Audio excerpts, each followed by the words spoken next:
Excellences, Monsieur le Président de la République, une année pleine vient de s'achever. Une nouvelle année commence.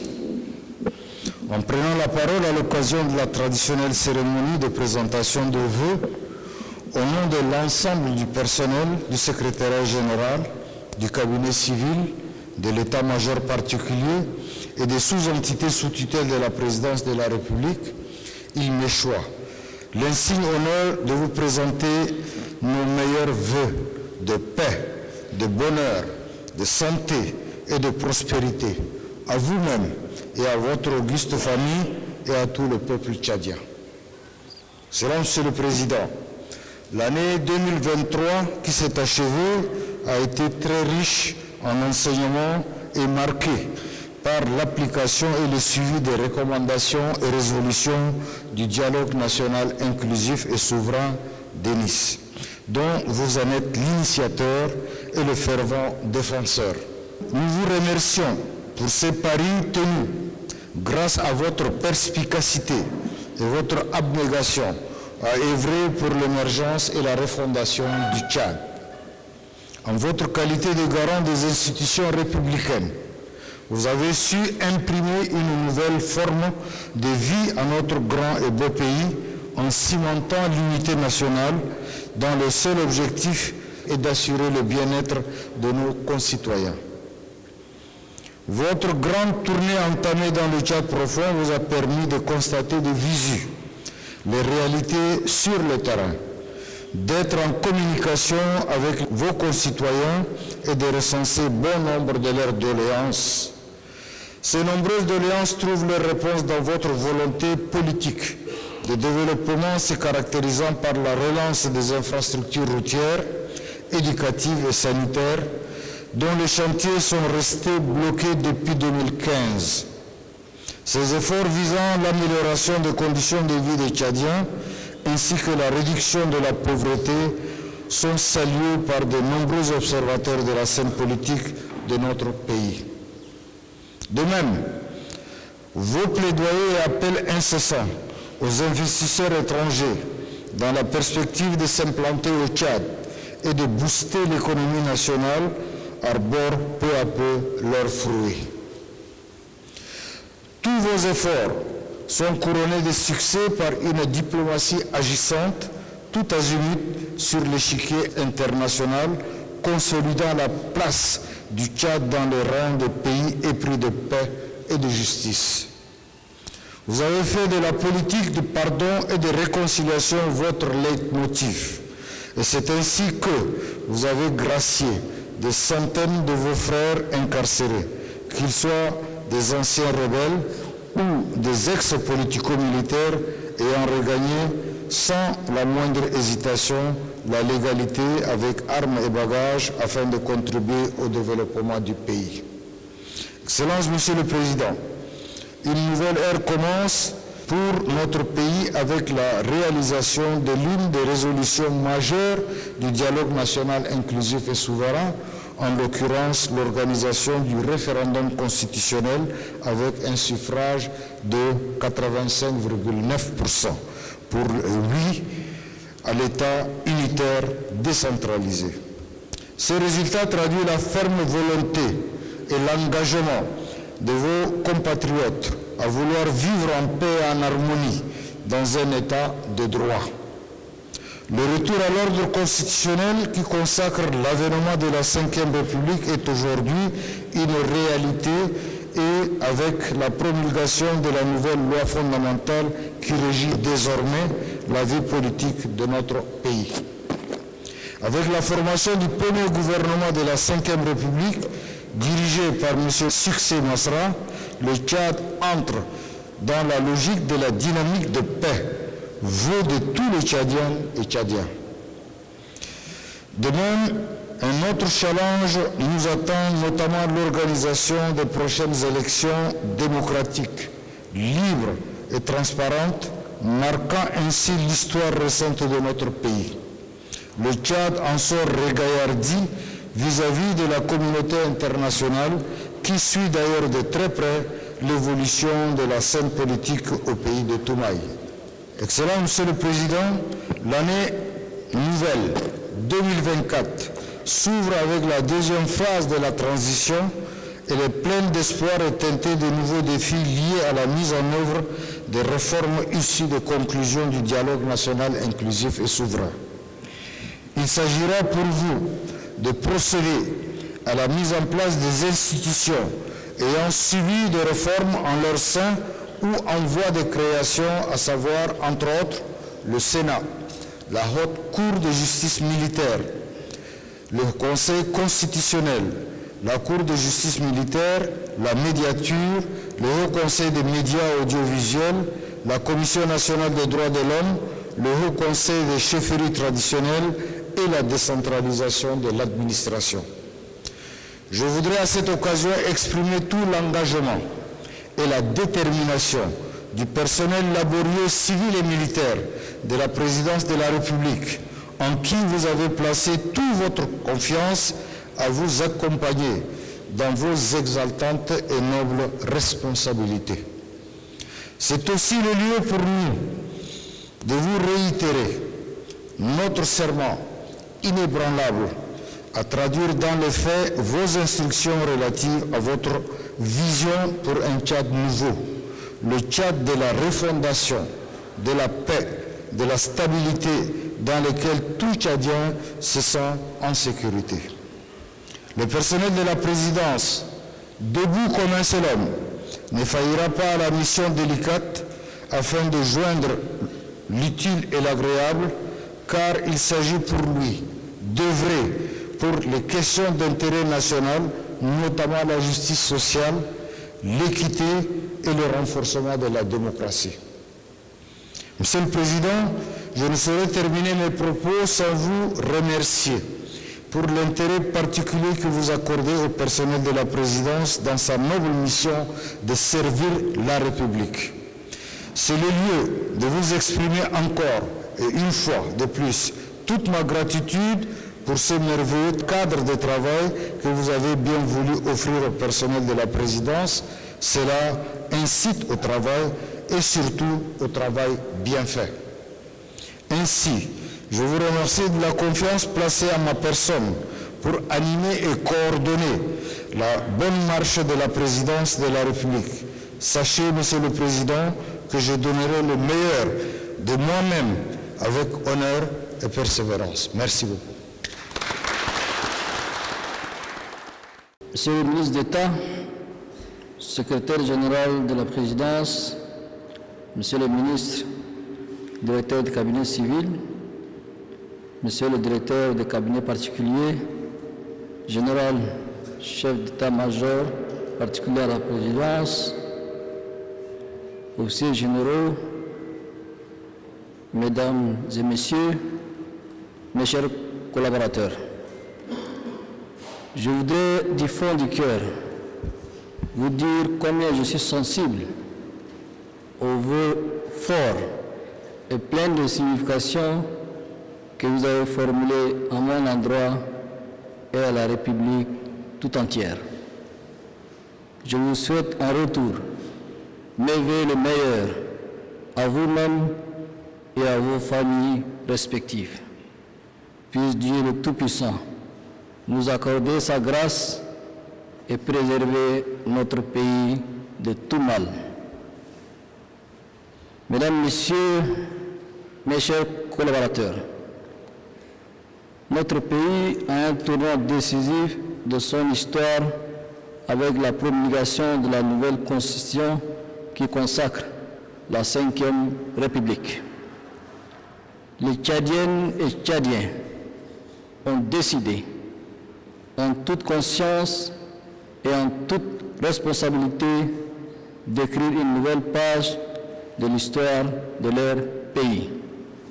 Cette nouvelle page de l'histoire qui s'ouvre est porteuse de grandes ambitions, de rêves et d'espoir.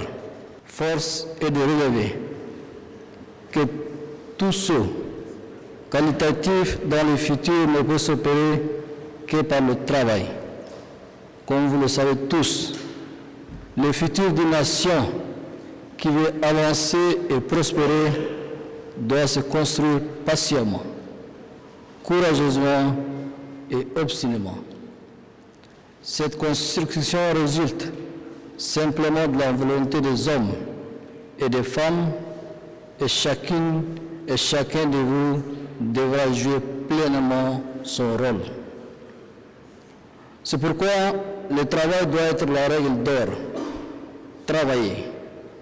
Encore travailler et toujours travailler pour atteindre les objectifs fixés. Si je devrais exprimer en un seul mot ma préoccupation la plus forte, je dirais justement le travail. À cet égard, j'invite tous les services de la présidence de la République et les entités sous tutelle à se mettre résolument au travail.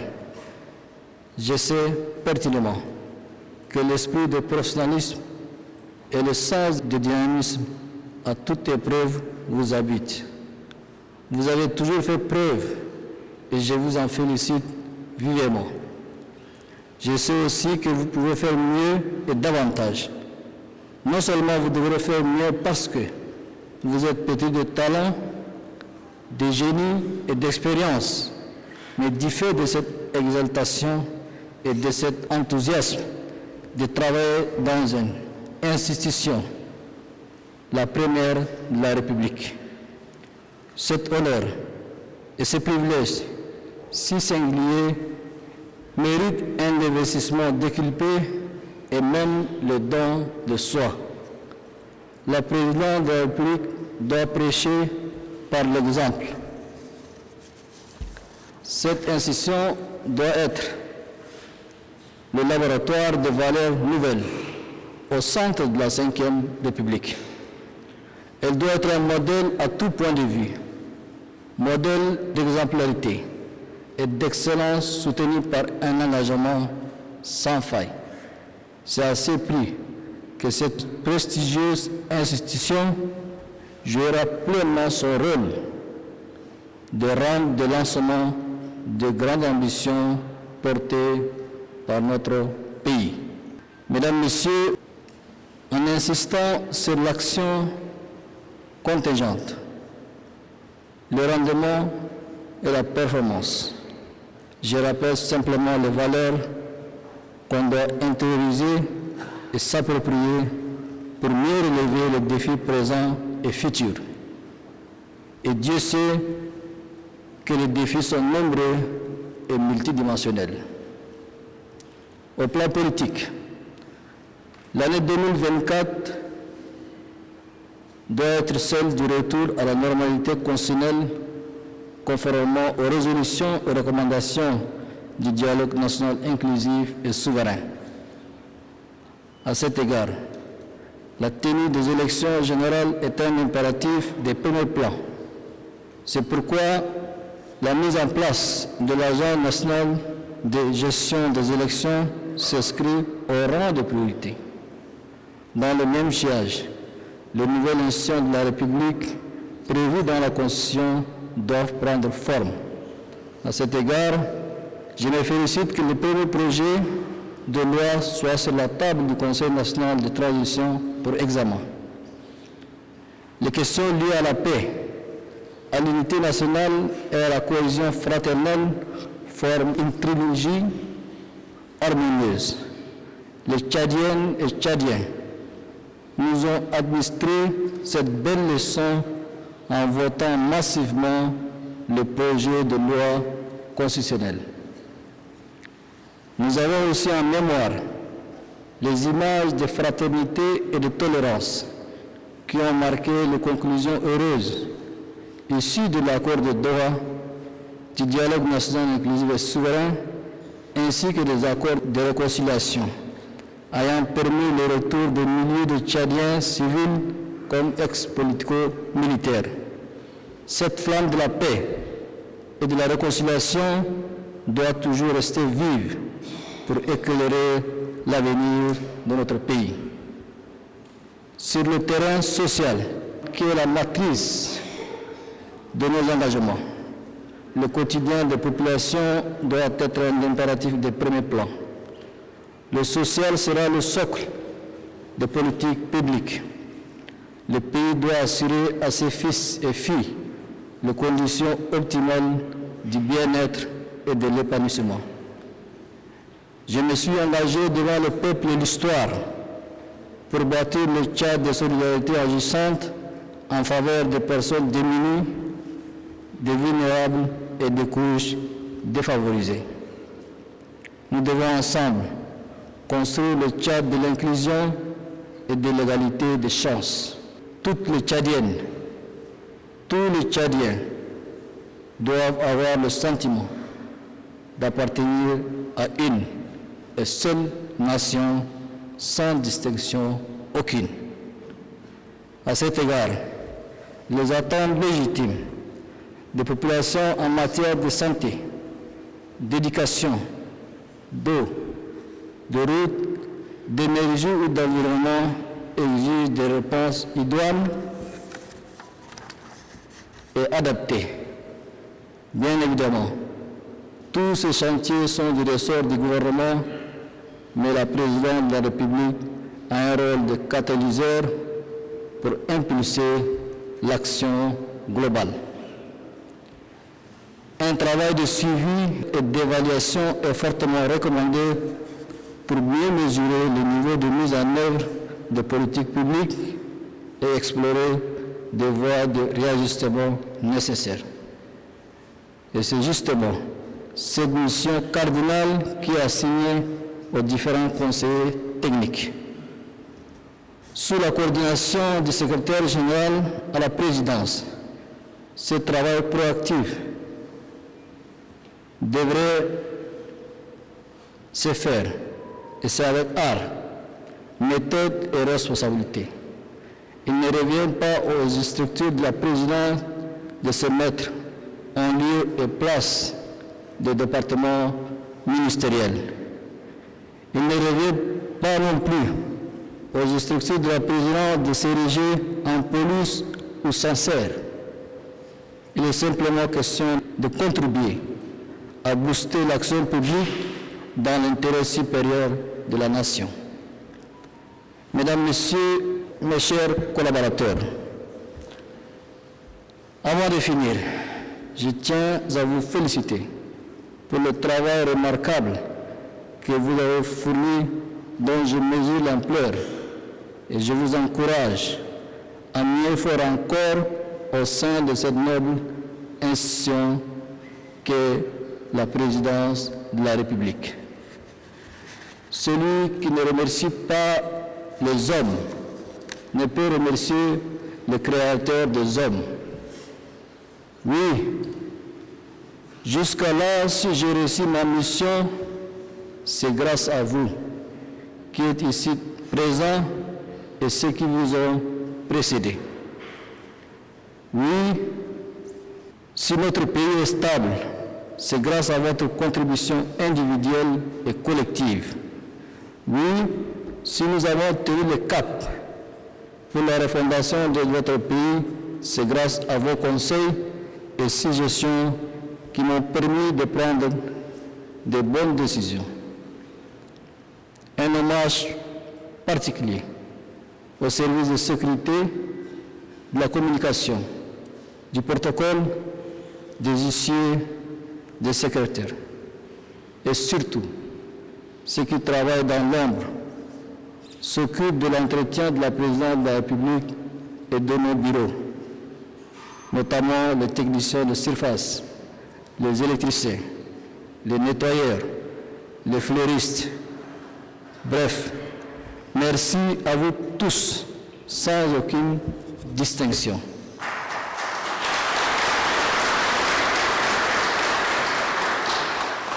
L'heure n'est pas assurément au discours.